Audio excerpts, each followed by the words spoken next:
Hello, everyone, and welcome to a new episode of the Daily Medieval Podcast. Today, I'm joined by a celebrity of the Camino world whose story has led to a dramatic change in his life, moving away from the monotonous cycle of the 9 to 5 to embrace the Camino and its stories.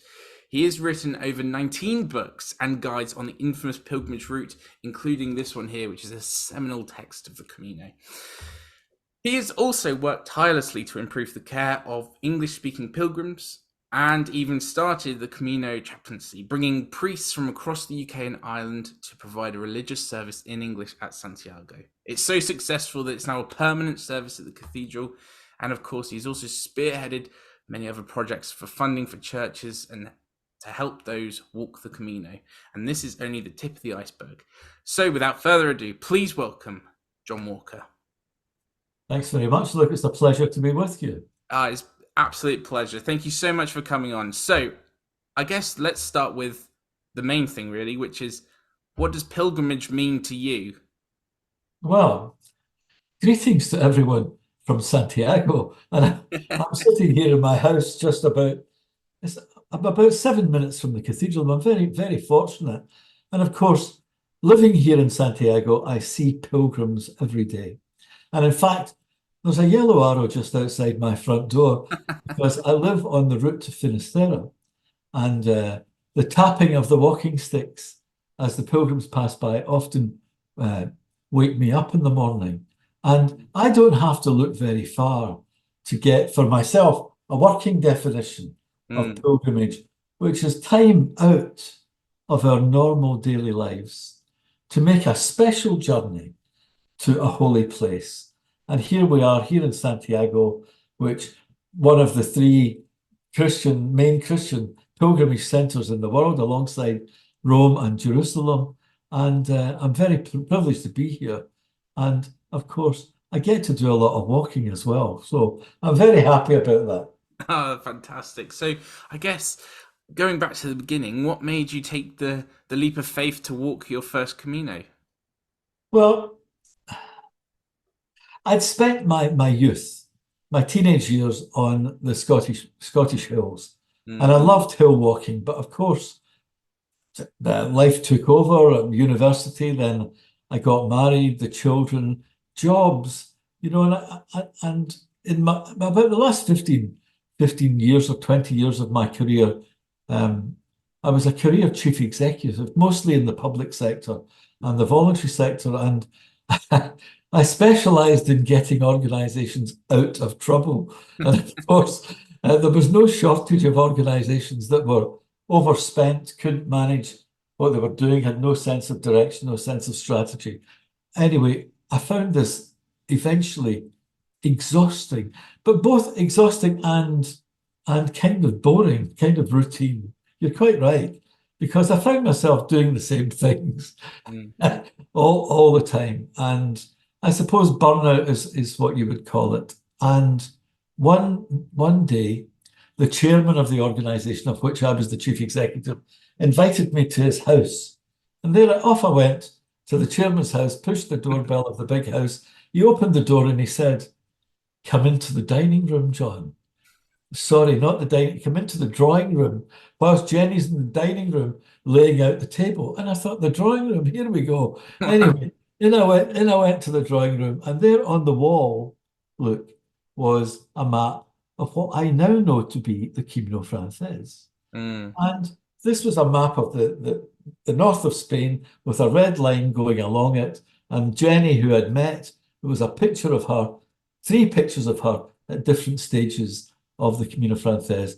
And he explained to me that she walked this thing called the Camino to a place called Santiago de Compostela, to the tomb of St. James. Now, I'm a church organist, and I've been a church organist for 60 years. So I knew fine well who St. James was, but I'd no idea. I'd never heard, really, of Santiago de Compostela, and I'd certainly never heard of the Camino to Santiago. Well, over dinner, of course, the topic of conversation. See, when you meet a pilgrim who's walked the Camino, it's like one of these little metal toys that you wind up. You just wind them up and they go pop, pop, pop. And I said to Jenny, "What is the Camino like?" Well, off she launched, speaking about speaking about the wonderful scenery, the people you meet, how everybody speaks different languages, but we all understand each other, sleeping in albergues, the food, and especially the local people who were very kind to her. And that planted the seed. Mm. And over the next 4 years or so, I found myself sitting at my desk, working out how much money was in my pension fund and when I could possibly get out of this job to walk the Camino to Santiago. And that's what happened. Oh, fantastic. It's interesting you say that kind of like planting of the seed, and then there's a period of time because although upcoming in June on going on the ship, the Camino Inglés, is my first pilgrimage. Funnily enough, the seed was actually planted when I watched The Way with Martin Sheen, who actually wrote the conclusion of your book. It's About Time. So it's interesting that there is this kind of period of time where a lot of people do sit and ponder these things, but then you eventually do go on the pilgrimage, and it leads to this dramatic U-turn. And you write in the book that in the lead up, you kind of ponder if you would see a change. You know, will a change happen? Will you get out of this kind of personal and professional rut, so to speak? Did you find that whilst walking that there was this specific moment where, you know, yesterday you were one way, today you're now another? Well, I had hoped. I had, I was looking for peace. I wanted a transition from one way of life to another. And I had hoped that, like St. Paul on the road to Damascus, a switch, somebody somewhere would throw a switch and I would be serene. No, it didn't happen like that. It took me, I started on the 2nd of January 2007 from Mm. Seville to walk the Via de la Plata. And 36 days later, I arrived in Santiago. Now, my intention had been to retire to Seville. In fact, when I left, I looked back at the city like Clint Eastwood and I said, I'll be back. Well, by the time the Pilgrim Mass finished after I arrived in Santiago, everything had changed. And I had changed. But it was a much more gradual process than somebody flicking a switch. I've thought a lot about this and I've tried to write about it. It's a it's due to long periods of self-reflection, but also meeting other people Mm. and the kindness of people and being taken out of your comfort zone and challenging yourself. I didn't speak any English for 21 days after I left Seville. And I had a phrase book and I was writing down phrases like, have you seen a yellow arrow? Do you have a room for the night, please? Do you serve food? And that's how I communicated with people. And that really challenged that Mm. really challenged me. But all part of the change. Mm. No, definitely. And I guess interestingly then, because you've done many Caminos, many pilgrimages, because you've written a whole host of books. I mean, have you found that each one has this kind of transformative impact? You know, is there a pressure to seek this kind of transformation, or you know, is it that some have more of a profound effect than others? Well, it is my experience that most pilgrims, I can't say 100% of pilgrims, it's in the first part of that book. The cathedral bells look down on the Plaza Obradoiro where the pilgrims arrive. And I don't think there are many pilgrims who have arrived who haven't changed in some way. And when they set out, they didn't want to change in some way.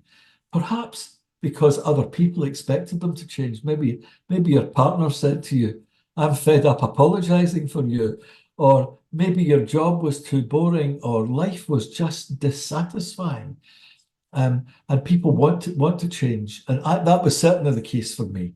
And I described the Camino to Santiago as the means to change. And that certainly was my experience of it.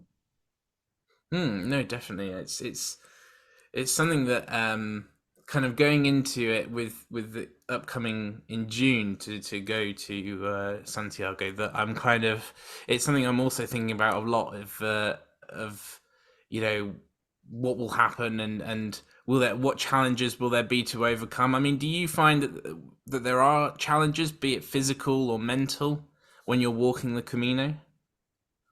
Well, it's not a walk in the park, you know. No. As someone, as so, as a friend of mine said after she completed the Camino Inglés, funnily enough, it challenges you in all levels. Mm, It challenged my inner confidence to mm, go to a foreign country. Now, by that time, I had a very, very rudimentary Spanish, and I was speaking it with the use of a phrase book. You know, and I was somebody who was used to commanding my environment. Um, the father that my children remember wouldn't stay in a hotel that didn't have 24-hour room service. And here I am in a 30-bedded dormitory with a bunch of strangers from time to time. So it took me out of my comfort zone. So that challenged me. I got terrible blisters on mm. that first Camino because I was carrying far too much weight. You know, typical, I suppose, British person overthinking and over preparing. I had, in addition to everything, I packed a thermos flask and powdered soup so I could make hot soup. I took a shortwave radio so that when I stopped, I could listen to the BBC on the World Service and keep in touch with reality. And of course, all of this weight gave me dreadful blisters, and I Oh, ended up no. throwing a whole load of stuff away. And that taught me a big, big lesson. And of course, look, as I went along, I realized there was a whole lot of personal baggage that I Mm, had to deal with, resentments. Um, I always felt I had been the victim in certain relationships. And of course, I came to realize that I hadn't done as much hurting as people had hurt me. And there are good days and there are bad days. Physical pain's one thing, but reflecting on your life is another. Where have I been and where am I going and what's it all about? And there are days of great joy and bliss. But there are days, I always described it, there were days I used to wave to the shepherds high on the hill with their flocks and their sheepdogs, and always they would wave back. But there were certain days I used to describe as, and not even the shepherd waved back. So high days and low days, but more high days, I have to say, thankfully. of course, yeah. And I guess, like as you say, it's kind of meeting people that really brings the Camino to life. And you write in your book about the different kind of calls to the Camino. I get why might someone want to walk any pilgrimage route there might be? Well, you know, one of the things I discovered, and I didn't know this before I arrived in San, when I came to Santiago, I went to the Pilgrim Museum and I was astonished at this map of the world to discover there are pilgrimage routes in every continent and in every culture.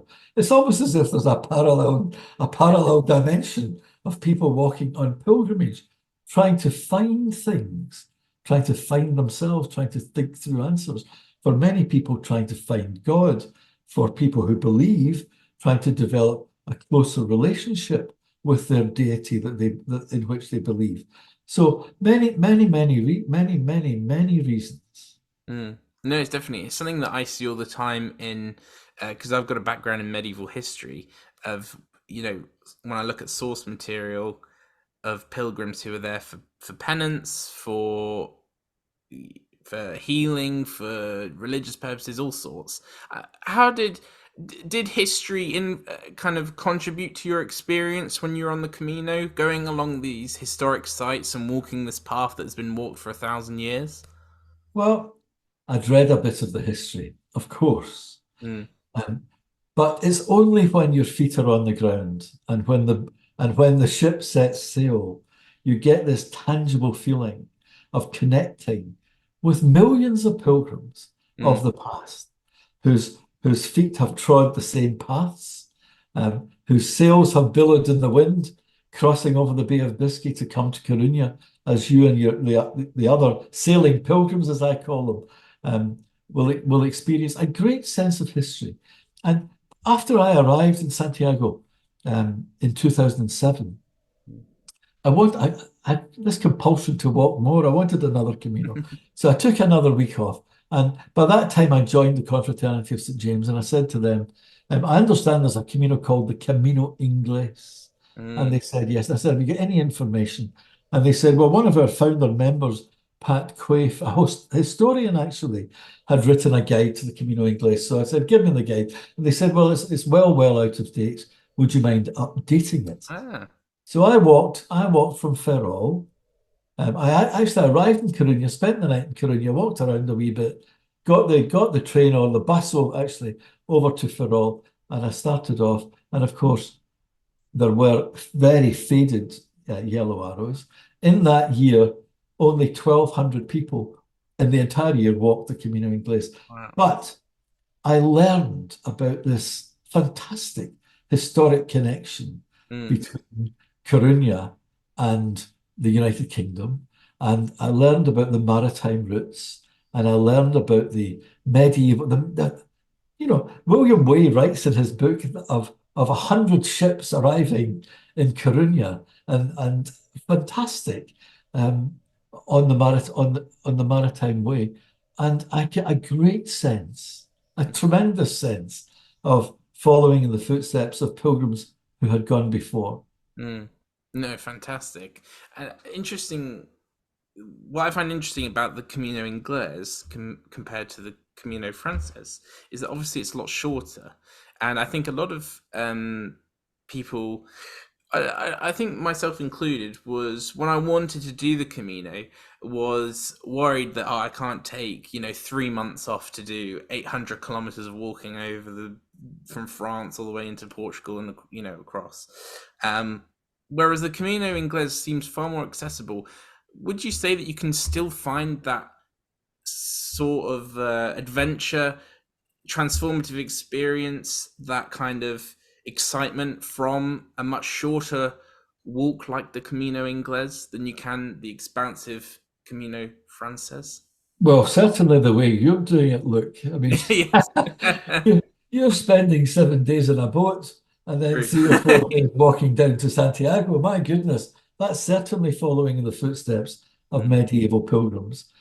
The route from Ferrol is 5 days. The route from Coruña about 3 days. Um, there's no doubt that these are complete caminos. They're authentic journeys as people would have walked in the Middle Ages. I think it serves as a great introduction, mm, if you like, to the world of long distance walking, because of course, traditionally, the Camino to Santiago was a long distance walk. mm, It's only in modern times, since 1990, that the Compostela was awarded to people who walked 100 kilometers or more. So, and then um, about 7 years ago, when I was working in the Pilgrims office, we got the concession that people could walk at least 25 kilometers in their own country and then walk the 75 kilometers from Coruña and receive the Compostela. But I think these short routes are a great experience and a mm. great introduction to long distance walking. And I would like to make a bet with you, Luke. Oh. I bet I bet you as much red wine as you can drink in Santiago that I will see you for a second time after you've arrived the first time. You'll want to come back and you'll want to do it again and you'll want to experience more of it, which is how I felt and which is how most people feel. Mm. No, I can definitely imagine that would be the case. And it's interesting you say there about how kind of the Camino, although being, like I say, about 1,000 years old, since 1990 has changed and adapted in certain ways. In your kind of lifetime, how has pilgrimage changed? Well, an example is the Camino Inglés. I wrote the guidebook in English in 2008. In Mm, 2008, 1,200 pilgrims arrived in Santiago from the Camino Inglés and received a Compostela. Last year, 24,000 pilgrims walked from Ferrol mostly to Santiago and received the Compostela. And all of the routes are the same. In my first year, 2007, when I arrived, 100,000 Compostelas were issued. Last year, almost 500,000, 460,000 or something. mm, Uh, and I was doing the statistics today for a little podcasting that I do, and the graph just keeps going up. There's really? no sign of the numbers plateauing. So about 20% already this year, first quarter of the year, 20% up on last year. So the growth remains. I think these are the golden years of the modern Camino, Really? just like in the Middle Ages when it was the thing Mm. to walk to Compostela. Do you think that kind of coming out of, say, COVID has done that, where people are a lot more focused on things like well-being and mental health, that then suddenly doing a Camino is very attractive? I've no doubt about that. Mm. I think I think the pandemic drew us all up short, and we realized, unconsciously or deep in our minds, we realize that we're mortal beings and all of this will come to an end. But COVID threw that up in very sharp relief, and I think it gave people a time for deep reflection. And I think there's a great spiritual thirst in the world, and that's why people are searching, and that's why people are finding themselves on the Camino to Santiago. Mm. So what would you say then is the future of the Camino? Well, it's going to keep growing. It's Mm. going to keep growing, and more facilities will be built. And well, we'll see. It's got to, maybe there will be another pandemic. Oh, well, hopefully not. Hopefully not, but that drew everything to a close. And Yeah. I was on the Camino when that happened. Oh, really? Yes, I was. I was walking into Merida when the state of emergency was declared the following morning. It took me 13 hours to go home to Santiago, and then I Oh. was locked in my house for almost 3 months. But that's another story. No. Look, it will keep growing. It will keep growing.